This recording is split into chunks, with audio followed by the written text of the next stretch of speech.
Lucknow super জায়ান্টসের বিপক্ষে আগের ম্যাচে শেষ ওভারে 17 রান ডিফেন্ড করতে গিয়ে 3 বলে 19 রান দিয়েছিলেন মুস্তাফিজুর রহমান। সেই বেদনা ভুলে আজ সানরাইজার হায়দ্রাবাদের বিপক্ষে ভালোভাবেই ঘুরে দাঁড়ালেন মুস্তাফিজ। ঘুরে দাঁড়ালো তার দল চেন্নাই সুপার কিংসও। ঘরের মাঠ এম এ চিদম্বরম স্টেডিয়ামে হায়দ্রাবাদকে 78 রানে হারালো চেন্নাই। বড় জয় আবারও পয়েন্ট তালিকার শীর্ষে 3-এ উঠেছে আইপিএলের বর্তমান চ্যাম্পিয়নরা।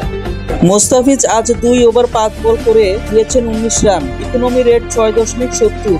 এবারের আইপিএলে বোলারদের উপর দিয়ে যেভাবে ঝড় বয়ে যাচ্ছে সে হিসাবে বোলিং ফিগারকে বলতে হচ্ছে।